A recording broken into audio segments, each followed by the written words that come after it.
ရည်ရွယ်ထားတဲ့အတိုင်းကိုဖြစ်လာမှာဖြစ်ပါတယ်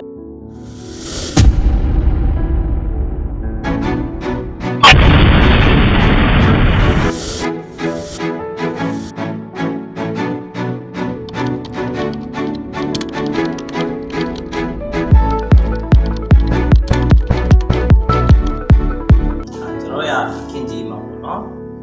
လူတွေတော်တော်များများကအလုပ်တစ်ခုကိုလုပ်တော့မယ်ဆိုတဲ့အခါမှာခေါင်းလေးပို့တက်ကကျွန်တော်ရဘာလုပ်ရမလဲနော်အဲ့တော့ဝိတ္တရားရှိဖို့လိုပါတယ်အလုပ်တစ်ခုလုပ်တဲ့အခါမှာဝိတ္တရားရှိအလုပ်လုပ်ဖို့လိုပဲအဲ့တော့ဝိတ္တရားဆိုတဲ့နေရာမှာဝိတ္တရား၄ဆင့်ရှိပါတယ်ပထမအဆင့်ကတော့ကျွန်တော်စတင်တဲ့ဝိတ္တရားပေါ့နော်လူတွေတော်တော်များများကဒီခင်ကြီးမှာတချို့သောသူတွေကတော့စတင်တဲ့ဝိတ္တရားတွေရှိကြတယ်ဘယ်လိုမျိုးစတင်တဲ့ဝိတ္တရားတွေရှိကြတယ်ဆိုတော့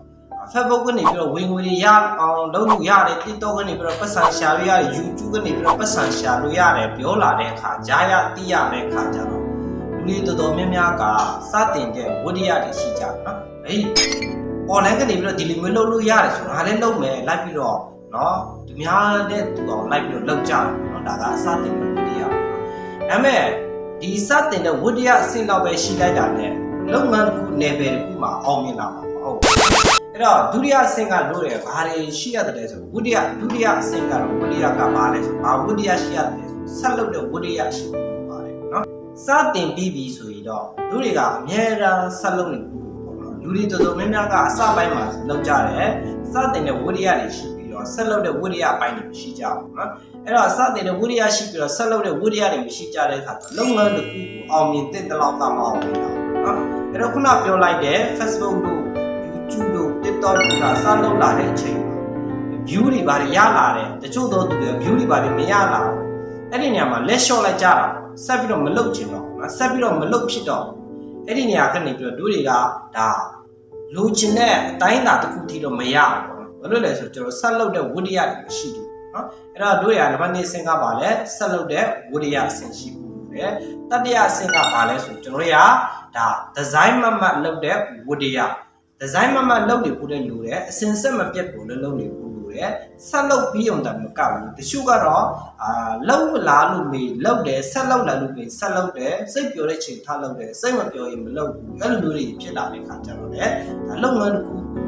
အောင်မြင်တဲ့လောက်မှမအောင်ဘူးเนาะအဲ့ဒါဆိုကျွန်တော်ကဘာလုပ်ရမလဲဆိုတော့အများအားဒီဇိုင်းမမတ်ကိုလုပ်နေဖို့လိုပါတယ်ဒီဇိုင်းမမတ်တွေလုပ်နေတဲ့အခါမှာတို့တွေကအရေးကြီးဆုံးတစ်ခုကဘာတွေရှိရတယ်ဆိုစီကံချက်တစ်ခုကိုချမှတ်ဖို့နော်အဲ့တော့ကိုကဘယ်အချိန်မှာလောက်ရမလဲကိုယ့်ရဲ့စီကံကိုအဲ့ဒီချိန်ကိုမဖြစ်မနေလောက်ရမယ်ဆိုတဲ့သတ်မှတ်ထားတဲ့စီကံတစ်ခုရှိဖို့လို့နော်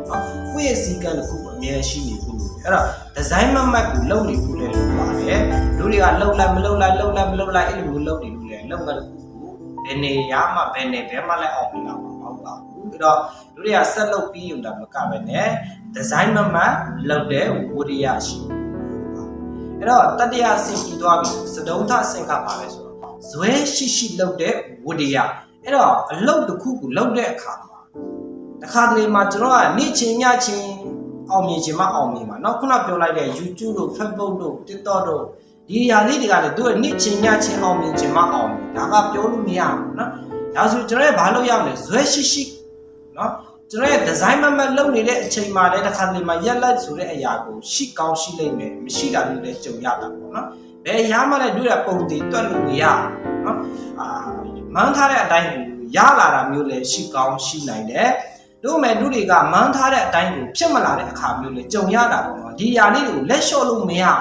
ဘာလို့ရဒီဇိုင်းမမတ်ကိုလုပ်နေဖို့လိုတယ်အစင်ဆက်မပြတ်ကိုလုပ်နေပြီးအောင်တမကပဲနဲ့ဇွဲရှိတို့တွေက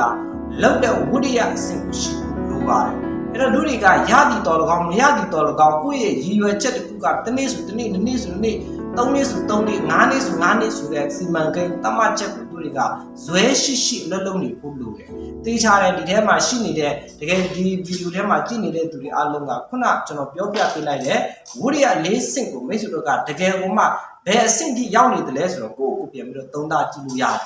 ကိုကဒီနေ့ကဘယ် level မှာအလုပ်လုပ်နေလဲပြီးဘယ်အဆင့်ကိုရောက်နေတယ်လဲเนาะဒါကိုလည်းပြန်ပြီးတော့သုံးသပ်ကြည့်လို့ရတယ်တကယ်လို့ဒါမိတ်ဆွေတို့အနေနဲ့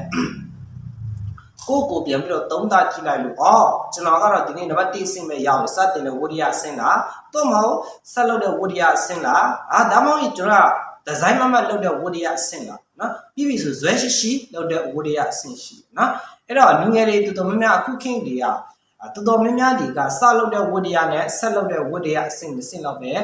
ကြော်ဖြတ်နိုင်ကြတာပေါ့နော်ဒီဇိုင်းမမလုပ်တဲ့ဝိရိယကအနည်းစုလောက်ပဲရှိကြတယ်နော်အယောက်100မှာတယောက်10ယောက်လောက်ပဲရှိကြတယ်နော်အဲ့တော့အဆင့်ကလည်းတို့တွေကတက်လာနိုင်အောင်ကြိုးစားရမှာဖြစ်တယ်ပြီးတဲ့အခါမှာဒီဇိုင်းမမလုပ်တဲ့ဝိရိယအဆင့်ပြီးအောင်တော့မကပဲနဲ့တို့တွေကတကယ်ကိုမှဇွဲရှိရှိလုပ်တဲ့ဝိရိယအဆင့်ဖြစ်ကိုမိတ်ဆွေတာတကယ်ကိုမှကြိုးစားပြီးတော့ဇွဲရှိရှိနဲ့အဲ့ဒီဝိရိယအဆင့်ဖြစ်ရအောင်လုပ်သွားမယ်ဆိုတေချာပေါ့မိတ်ဆွေတို့ရည်ရွယ်ထားတဲ့အတိုင်းကိုဖြစ်လာမှာဖြစ်ပါတယ်လို့ပြောနေဒါဒီနေ့ကျွန်တော်ရဲ့ဗီဒီယိုလေးကတော့ဒီလောက်ပါပဲ